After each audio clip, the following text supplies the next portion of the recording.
Strawberry.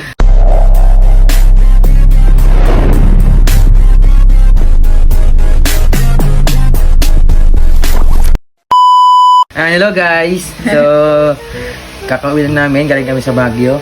May binili ako dun na ano ano ba tinatawag ko dito? Parang pang-heal ko ng inner child. Alam mo kasi ito yung laging binibili sa akin ng pinsan ko pag galing silang Baguio dati. And so, lagi akong may getong pasalubong sa kanya. And so, tagal ko siya tinitikman kasi matagal na akong bago nakabalik ng Baguio. Huling punta ko doon, bata pa ako. And ito na lately lang, ito lang. Umuwi kami last kapon, no? Ayan. So, ito siya.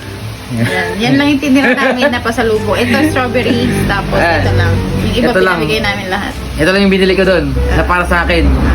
Kasi masarap din, nostalgic yung lasa. Hindi ko alam kung yung ganun pa rin lasa nito ngayon. Matamis. Alam mo matamis. Ang tawag ulit pala dito is sundot ko langot. Ayan, kasi sinusundot siya parang ka nang umulangot, ginaganon mo siya sa ano. Ayan. So, akala ko ginagawa ng stick.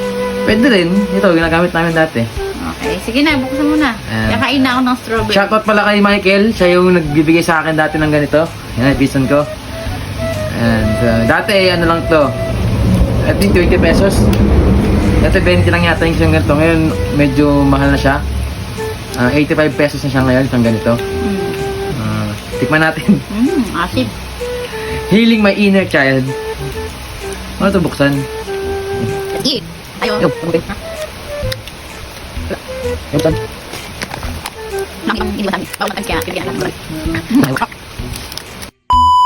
Yun. Kuha tayo isa. Ito, buksan natin. Ito. Parang hirap pakain.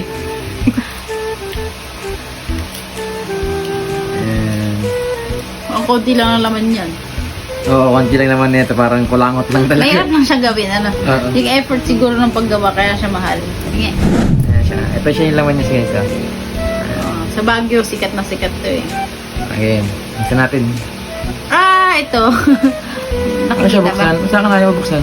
Ako na buksan ko. Ako na. Ayun, ganun pala. Lo, nabuksan ng akin. Sige, ayan. Ayun siya. Ayan. Ako nga ilalagay ko siya sa strawberry akin. Hindi ako, gusto ko na siya ng ganito lang siya. Ayan na, parang siyang kulangot kasi. Parang nagsusundot ng kulangot. Ang sarap. Ang sarap niya sa strawberry. Ayan siya. Ayaw niya ng strawberry. Ito yun. Nostalgic yung lasa. Ito nga yun. Tarap. Nostalgic. Konti niya, tignan mo. Nostalgic siya. Ito yung lasa ng bata ako. Ano to? Ay.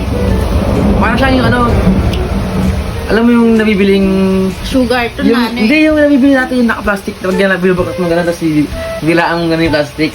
Oo. Gano'n yung lasa niya. Ayan siya guys, Sarap. Sinutin mo siyang gano'n.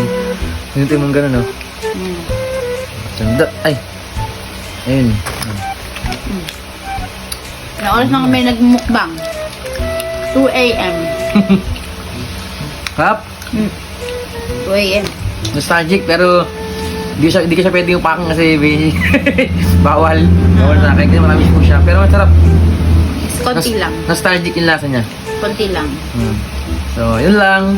Bye! Bye-bye!